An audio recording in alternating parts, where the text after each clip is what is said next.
हमारे साथ हैं अमजदुल्ला खान साहब, जो कि मजलिस बचाओ तहरीक के स्पोक्समैन हैं।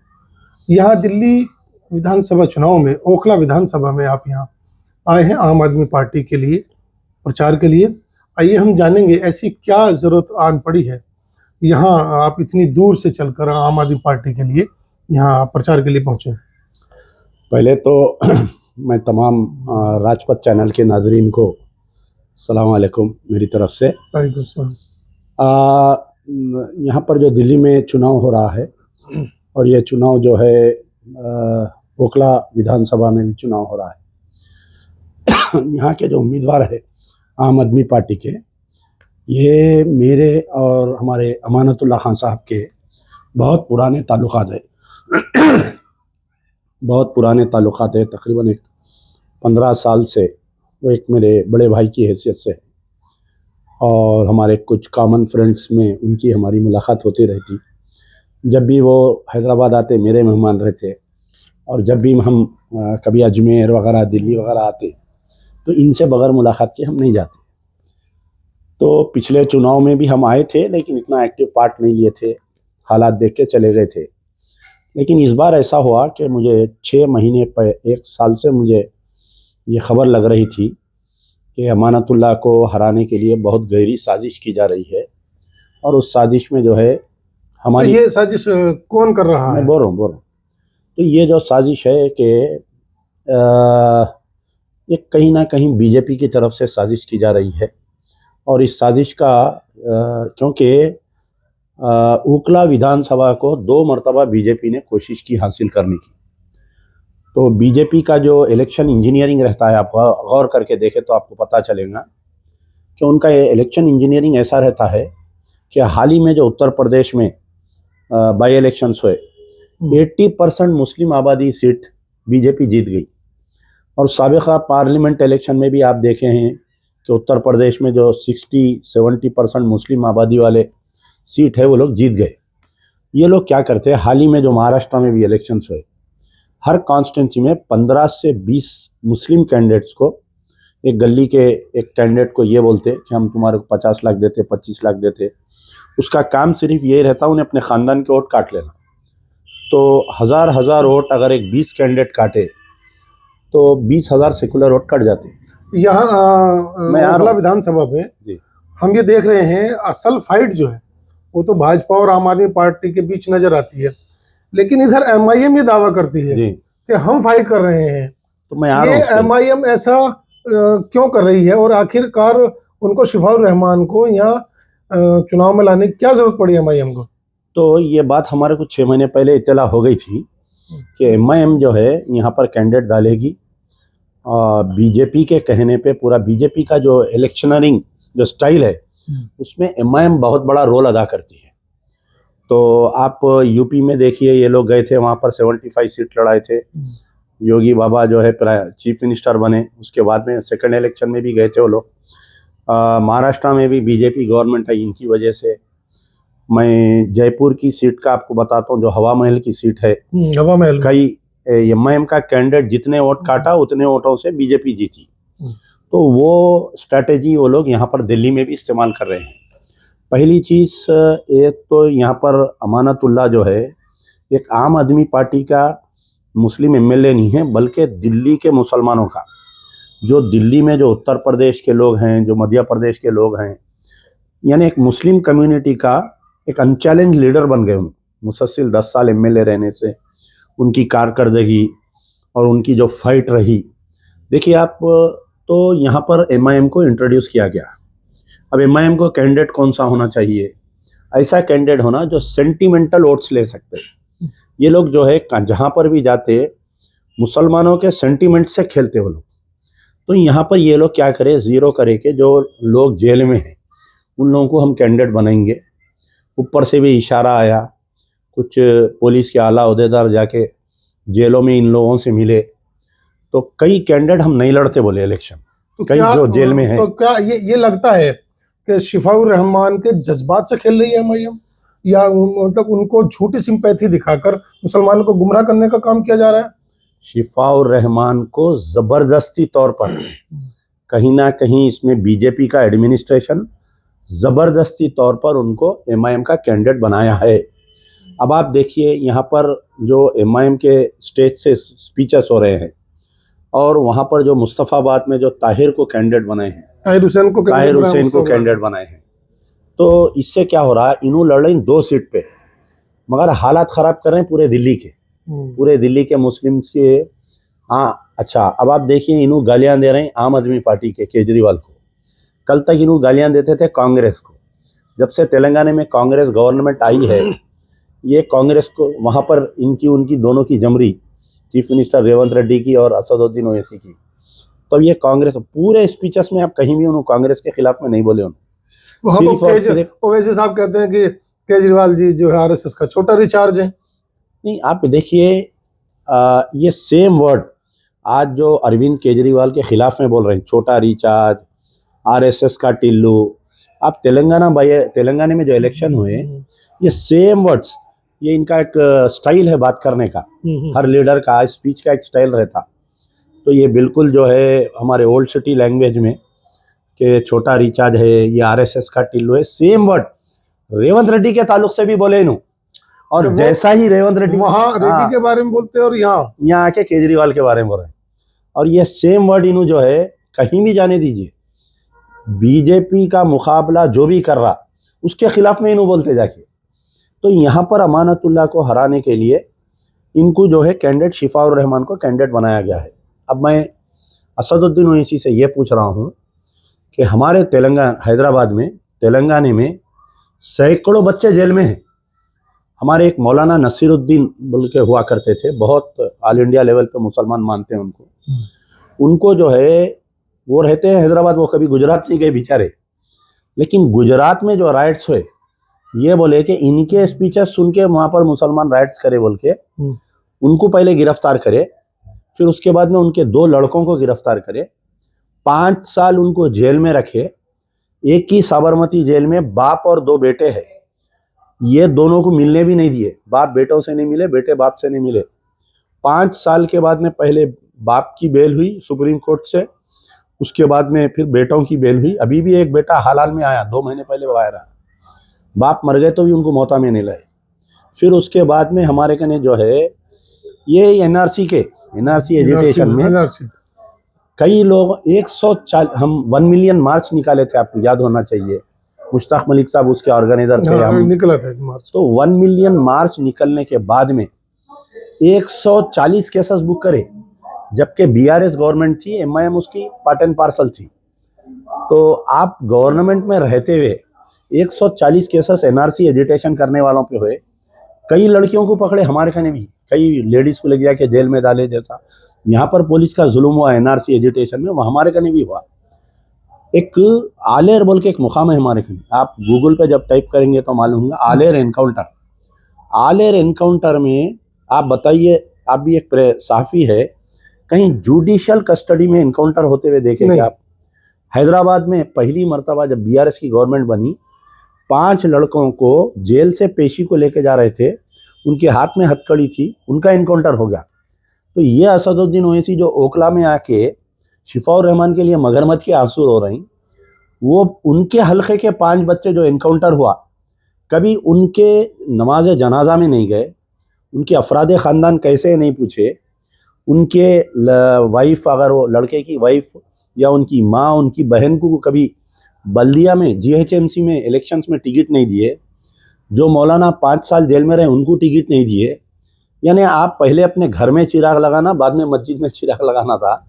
यहाँ पर आके जो है आप बीजेपी की इमाम पे शिफाउर रहमान के एक उनसे एहसासात से खेल रही। हम कोशिश करें कि दूसरे कैंडिडेट हमारी बात सुने, जो जेल में हैं, जो बाहर आए, जैसा हमारे उमर खालिद है, ये लोग, उनको भी अप्रोच हुए, वो लोग नहीं बोल दिए हम नहीं लड़ते बोले। तो ये जो बीजेपी की बिछाई हुई जाल और ये एमआईएम उसमें एक्टर है, वो जाल में आके शिफाउर रहमान का ख़ानदान फंस गया। एक मैं आपको छोटी सी की मिसाल देता हूँ।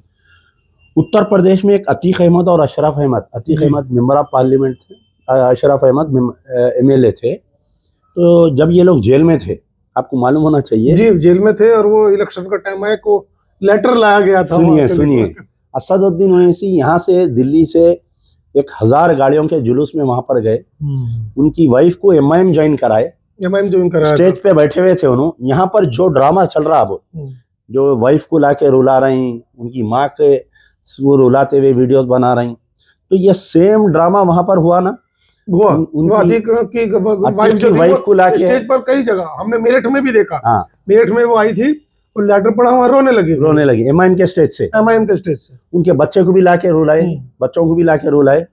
बाद में उनका लाइव एनकाउंटर हो गया, लाइव एनकाउंटर दुनिया ने देखा उसको। उसके बाद से आज तक असदुद्दीन ओवैसी वो फैमिली को पूछे भाई, वो एनकाउंटर के बाद में 2 मरतबा पार्लियामेंट सेशन चला, कभी वो पार्लियामेंट में मसला उठाए, वो अतीक अहमद के, आप सीबीआई डिमांड करना था, आप जो है सुप्रीम कोर्ट के जज से, सिटिंग जज से तहकीकात आप डिमांड करना था। आज उनका खानदान, एक बेटे का एनकाउंटर हो गया, बाप का एनकाउंटर हो गया, भाई का एनकाउंटर हो गया, आज उनकी बीवी दर दर फिर रही और उनके बच्चे कोई सर पे हाथ रखने वाले नहीं है। तो आज उनके साथ हमदर्दी नहीं करे तो ये कहा जा सकता है कि इलेक्शन के बाद में बस खत्म, शिफाउर रहमान के साथ इनकी कोई हमदर्दी होने वाली नहीं है। सुनिए, या ये कहे कि अब इसके साथ साथ ये कहा जा सकता है कि एमआईएम वास्तव में बंटवारा करके भारतीय जनता पार्टी के कैंडिडेट को जितवाना चाहती है।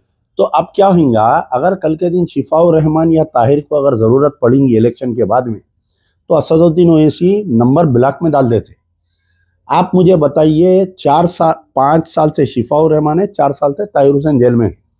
असदुद्दीन ओवैसी हैदराबाद से कितनी मरतबा दिल्ली आए होंगे बताइए?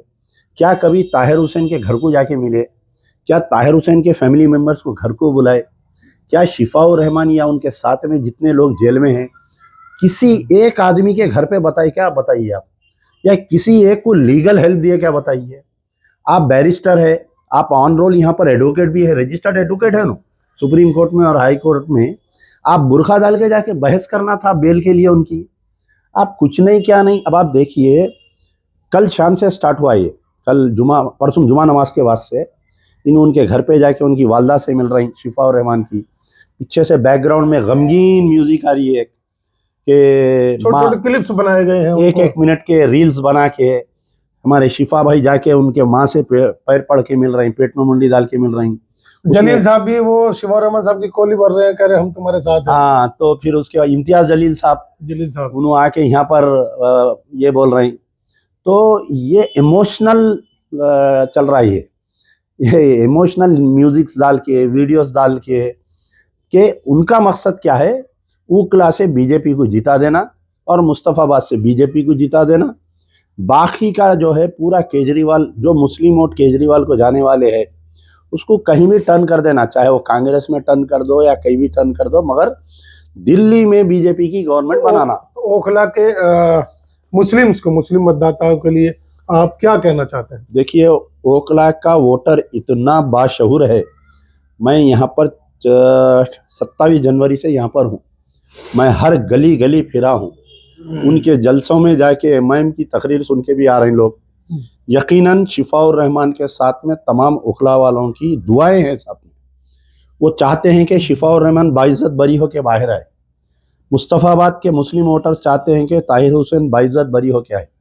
हम तो दुआ करते हैं कि अल्लाह ताला तमाम जितने महरूसीन जेल में हैं क्योंकि जेल, मैं भी कई मरतबा जेल काटा हूँ, मेरे को मालूम है कि जब एक घर का आदमी जेल में चले जाता तो उसके घर के अखराजात कैसे चलते हैं, उसके बच्चे स्कूलों को कैसा जाते हैं, उसके बीवी कैसा पलती है। 5 साल शिफाउर रहमान और 4 साल ताहिर हुसैन के ख़ानदान पे क्या गुजरी है, मेरे से बेहतर कोई जान ही नहीं सकता।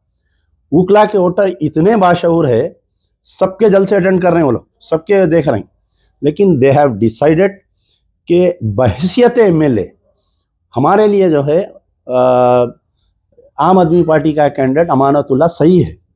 क्योंकि आप देखिए कि अमानतुल्लाह फर्स्ट टाइम जो इलेक्शन जीते थे, उन्होंने तकरीबन 60,000 के कुछ वोटों से जीते थे, समथिंग वोट जीते थे। दूसरे 80,000 से जीते थे। चलिए, अगर एक 10-10 हज़ार भी आप ये दोनों को दे रहे हैं, कांग्रेस को 10,000, एमआईएम को 10,000, तो भी अमानतुल्लाह की जीत होने वाली है। 10,000 से जीत जाएंगे। लेकिन आप सुनिए, बीजेपी की जो इंजीनियरिंग हो रही, क्योंकि आप बोल सकते कि भाई मशीनों में भी गड़बड़ हो सकती। महाराष्ट्र और हरियाणा में गौर करिए आप, हरियाणा का हर वोटर, अरे मैंने तो कांग्रेस को वोट डाला, फिर बीजेपी कैसा जीत गई। एक जगह जो है कांग्रेस को 0 निकला वहां पर, तो कुछ भी हो सकता। इसलिए हम बिल्कुल होशियार रहना चाहिए। हम जो है कोई बीजेपी को जीतने नहीं देना चाहिए। और इंशाल्लाह आज कल 3 बजे आखिरी दिन है कैंपेनिंग का। उकला की आवाम, मैं तो देख रहा हूँ कि ऑलरेडी फैसला कर चुकी है कि आम आदमी पार्टी को जिताना है। आप मेरे को ये बताइए कि अमानतुल्लाह को वोट क्यों नहीं देना। आप असदुद्दीन ओवैसी से सवाल करिए। हिंदुस्तान में सबसे पहले अगर कोई वक्फ बोर्ड इमाम और मौजन को तनख्वाह दिया है तो वो दिल्ली वक्फ बोर्ड दिया है, और उसका चेयरमैन कौन है? अमानतुल्लाह। चर्चाओं में रहा है काफी। सुनिए आप, तो उसके बाद में जो है तेलंगाना गवर्नमेंट इंप्लीमेंट करी है इमाम और मौजन का, दिल्ली गवर्नमेंट को देख के। जब हमारी केसीआर की गवर्नमेंट थी, हमारे यहाँ 5,000 इमाम को और मौजन को कुछ 7,000, ऐसा 5,000 7,000 देते। आपका ने 18,000 दे रहे हैं यहाँ पर इमाम को और मौजन को। पहली चीज, इंडिया में सबसे पहले अगर कोई इमाम मौजन को दिया है तो उसका नाम है अमानतुल्लाह, वक्फ बोर्ड चेयरमैन, एमएलए उखला, आम आदमी पार्टी। बस पास फ्री कौन करे लेडीज को बताइए पूरे इंडिया में? आम आदमी पार्टी ने बस को फ्री किया। ठीक है, जब ये बस पास फ्री की बात आई तो ये कांग्रेस और ये बीजेपी वाले मजाक उड़ाए, फ्री भी बोल के मजाक उड़ाए। आज कांग्रेस मजबूर होके कर्नाटका के मैनिफेस्टो में लगाए वो लोग कि हम आएंगे तो जो है बस पास फ्री देंगे। तेलंगाना के इलेक्शन में मैनिफेस्टो में लगाए कि हम खवातीन को बस पास फ्री देंगे। ये जो सिलेंडर आप इलेक्ट्रिसिटी आपको जो है 100 यूनिट फ्री मिलती है यहाँ पर, तो दिल्ली में 200 यूनिट फ्री, 200 यूनिट है यहाँ। अब आप बताइए कि पहले इसका मजाक उड़ाए, इंडिया में कहीं भी हुआ क्या बताइए 200 यूनिट फ्री देने का? ये हमारे देश का पहला राज्य बना। हाँ, तो यहाँ पर हुआ। उसके बाद में कांग्रेस इंप्लीमेंट कर रही कर्नाटका में इसको, बीजेपी वाले भी इसको इंप्लीमेंट कर रहे हैं। तो यानी ऐसा महसूस हो रहा कि तमाम लीडरों के प्रिंसिपल अरविंद केजरीवाल है, उन्हें इंप्लीमेंट कर रहे हैं, तो ये बाद में ये लोग सीख रहे हैं। तो अमानतुल्लाह को, ये जो बीजेपी अमानतुल्लाह की दुश्मन बन गई है, अमित शाह जो अमानतुल्लाह का दुश्मन है, ईडी, उसके बाद में आपके सीबीआई, फिर एनआईए, तरह तरह के एजेंसियां इनके। इसकी मेन वजह यह है कि अमानतुल्लाह ने दिल बड़ा करके, हिम्मत करके वो इमाम मौजनों की तनख्वाह दिया। आप बताइए कल अगर बीजेपी की गवर्नमेंट आ जाएंगी दिल्ली में तो क्या इमाम मौजनों को तनख्वाहें मिलेंगी? क्या बताइए आप? बिल्कुल, वो बंद करेंगे सबसे पहले मार पड़ेगी। जैसा कि उत्तर प्रदेश में जब सरकार आई है भारतीय जनता पार्टी की, तो नहीं, सबसे पहले जो स्कॉलरशिप मिलती थी मुस्लिम बच्चों को खासतौर से बंद कर दी, और दलित बच्चों को भी जो मिलती थी वो तकरीबन सब बंद हो चुकी है। अच्छा, जो हज सब्सिडी मिलती थी आपके सेंट्रल गवर्नमेंट से, बीजेपी आती बंद कर डाले। अच्छा, अब दूसरी चीज क्या है, जब सेंटर में बीजेपी रहेंगी, स्टेट में बीजेपी रहेंगी, तो कोई कंपटीशन नहीं रहेगा, तो ये 200 यूनिट भी बंद हो जाएंगे। फिर उसके बाद में आपके जो भी, यानी हर फैमिली को जो दिल्ली में रहते कम से कम 25,000 रुपये महीने को बच रहे हैं उनके। खैर बहरहाल, स्कूल का आप देखिए, यहाँ पर दिल्ली में जो स्कूल्स का जाल बिछाया गया है, जो हॉस्पिटल्स का, आप बताइए कोई गरीब तस्वुर कर सकता कि एक अपोलो हॉस्पिटल में जाके अपना इलाज कर सकता? हमारे यहाँ तो आरोग्यश्री बाद में आया, राजशेखर रेड्डी के पीरियड में, जो प्राइवेट हॉस्पिटल्स में हम जाके इलाज करते थे। फिर बाद में केसीआर साहब के दौर में रुक गया था, फिर हमारे रेवंत रेड्डी साहब कुछ चालू करे आके, मगर अभी भी नहीं है। तो यहाँ पर जो है 50 लाख तक फ्री है यहाँ पर। अच्छा, आउट पेशेंट को कहीं भी स्टेट में आप जाइए, इन पेशेंट को फ्री करते। आपके इन्वेस्टिगेशंस को, बाहर के दवाएं, अगर किसी को एक बुखार आया, वायरल फीवर आया, या मोहल्ला क्लिनिक में 7 दिन तक उसको दवा फ्री है।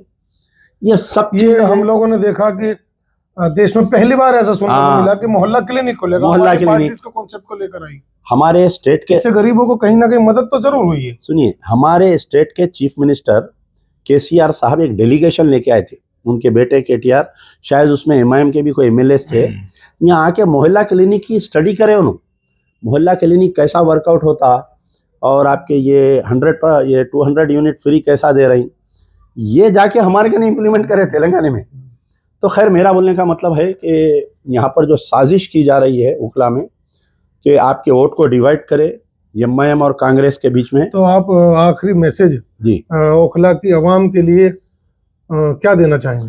देखिए, सबसे पहले यहाँ पर जो एमआईएम आई है वो एमआईएम के जज्बाती तकारीर, अब कल तो रोएंगे ये लोग, कल असदुद्दीन ओवैसी और कैंडिडेट की अम्मा को लाके या वाइफ को लाके। रोने से मुझे याद आया, गुजरात में जब चुनाव चल रहा था तो ओवैसी साहब वहाँ के प्रदेश अध्यक्ष के लिए स्टेज पर रोए थे, रोते उन्होंने हर जगह मांगी थी। आप सुनिए मेरी बात, उनके जो फिल्म का एंड होता ना, ये आखिरी जलसे में हैदराबाद में दोनों भाइयां रोते। फिर आपके महाराष्ट्र इलेक्शन में इम्तियाज जलील के लिए रोए थे जाके वहाँ पर औरंगाबाद में, ऐसा शेरवानी पकड़ के भीख मांगते उन, आए मुसलमानों मेरी झोली खाली मत करो, मैं फलाना हूँ फलाना। फिर उस आपको याद है कि एक बहुत बड़े आलिम थे जो महाराष्ट्र में उन्होंने कोई दूसरी पार्टी के लिए काम कर रहे, वोट देवल की अपील करे थे, तो उसको गाली गलौज कैसा करे थे इलेक्शन के बाद में, याद है ना आपको। तो अब यहाँ पर कल होगा ड्रामा, कल 5 बजे जब इलेक्शन बंद होगा तो कहीं ना कहीं शिफाउर रहमान के घर वालों को लाके या ताहिर हुसैन के घर वालों को लाके इन झोली पकड़ के रोएंगे इन्हों कि मुझे खाली मत जाने दो उखला वालों, मुझे खाली मत जान, मेरी झोली भर दो, ये मजलूम की मदद करो। ये सब ड्रामे होंगे। असदुद्दीन ओवैसी को खुद मालूम है कि उखला से उनका उम्मीदवार नहीं जीतने वाला है। असदुद्दीन ओवैसी को खुद मालूम है कि ताहिर हुसैन नहीं जीतने वाला है। वहां पर वोट काटो, वहां पर भी 3 मुस्लिम कैंडिडेट हो। ताहिर हुसैन तो कोई लीडर भी नहीं थे जी, उनको एमएलए लड़ाना तो मीडिया की भी समझ नहीं आता। जी हाँ, जी हाँ। तो बहरहाल वहां पर 3 उम्मीदवार, यानी आम आदमी पार्टी का भी मुस्लिम कैंडिडेट, कांग्रेस का भी मुस्लिम कैंडिडेट और एमआईएम का भी मुस्लिम कैंडिडेट, और वहां पर बीजेपी बहुत मजबूत है, आपको मालूम होना चाहिए। वहां का कैंडिडेट बहुत खतरनाक कैंडिडेट है। और यहाँ पर भी जो कैंडिडेट दिए हैं उसकी वाइफ सिटिंग काउंसलर है यहाँ पर, तो यहाँ का भी बीजेपी का कैंडिडेट बहुत मजबूत है उखला का। अगर खुदा ना खास्ता अगर वोट डिवाइड हुए तो बहुत मुश्किल है उखला वालों के लिए। फिर जैसा बाबा का बुलडोजर यूपी के मुस्लिम घरों पे, दरगाहों पे, मसाजिद पे चल रहा, तो यहाँ पर भी उखला में भी ये पूरा काम चालू हो जाएगा। ये तमाम चीज़ों के लिए बचने के लिए पहले तो मैं अपील करता हूँ कि आप लोग नमाज़ पढ़िए, अल्लाह से दुआ करिए कि अल्लाह ताला यहाँ पर बीजेपी को कामयाब मत कर, हमारे जो घरे हैं उनकी तहफ़्फ़ुज़ के लिए। अमानतुल्लाह, एक बात याद रख लीजिए, अमानतुल्लाह वो कैरेक्टर है, वो एमएलए रहो ना रहो, वो आपके लिए लड़ने वाला कैंडिडेट है। अगर एमएलए बन के आदमी में एक ताकत रहती, कलम में ताकत रहती, जो वो 10 साल से लड़ते आ रहा है आपके लिए, तो अमजदुल्लाह खां अगर अमानतुल्लाह की तायीद कर रहा है तो इसमें बहुत राज है। यानी मैं बहुत इन्वेस्टिगेशन करता हूँ किसी आदमी की तायीद करने से पहले। कल के दिन भाई इन्हें कुछ खिलाफ हुआ तो अपन भी देखिए, अगर आप किसी को वोट देते हैं, उन्हें 5 साल तक अगर आवाम की खिदमत करता है और नेक काम करता है, तो वोट देने वाला भी उस नेकी में शामिल होता है। गौर करिए मेरी बात को, मैं बार बार बोल रहा हूँ आप लोगों को। आप कोई नुमाइंदे को अगर वोट दे रहे हैं, उन्हें कहीं शराब पीते गड़ जा रहा, उन्हें जुआ खेलते गड़ जा रहा, उन्हें कुछ स्कैंडल कर रहा, उन्हें वक्फ बोर्ड की जायदाद में कब्जा कर रहा, उन्हें कुछ कर रहा, तो आप भी उसके गुनाहगार हो जाना। तो वास्ते अल्लाह के मैं आप तमाम से अपील करता हूँ कि अगर कुछ छोटे मोटे इख्तलाफात है उसको भूल जाइए। अगर कोई कहीं सड़कें नहीं बनी हैं, कुछ नहीं हुआ है, आपका एमएलए 3 साल जेल में था, जेल में रहने के बावजूद बाहर आके इतना लड़ रहा, उन्हें उसका ख्याल करिए। घर में एक नौकर को अपन रखते तो 10 साल अगर उन्हें हमारी खिदमत करा तो उसके बुरे वक्त पे हम ठहरते। आज अमानतुल्लाह का बुरा वक्त नहीं है, लेकिन यहाँ पर उखला की अवाम, अब आप देखिए, कल मैं एक टीवी न्यूज़ देख रहा था कि हमारे जो एमआईएम के कैंडिडेट है शिफाउर रहमान बोल रहे हैं कि ये उखला के मुस्तकबिल का इलेक्शन है, बोल रहे हैं। अरे भाई, उखला के मुस्तकबिल देखने के लिए है ना अमानतुल्लाह, 10 साल से देखते आ रहा ना। तो बहरहाल अमानतुल्लाह ही जीतेगा, इसलिए अमानतुल्लाह को ही वोट दीजिए, अपना वोट मत वेस्ट करिए। शुक्रिया। जैसा कि हमारे साथ अमजदुल्लाह खान साहब थे, मजलिस बचाओ तहरीक के स्पोक्समैन है, उन्होंने कहा कि हमें दरअसल एमआईएम की जो ये आंसू वाली जो पॉलिसी है उससे हमें सचेत रहना है और बहकाव में ना करके आम आदमी पार्टी को जिताना है, ऐसा उनका कहना है, ताकि भारतीय जनता पार्टी का कैंडिडेट जो कहीं ना कहीं भारतीय जनता पार्टी ये चाहती है कि यहाँ वोटों का बंटवारा हो, वो बंटवारा ना हो। इसी के साथ आपका बहुत शुक्रिया। Thank you.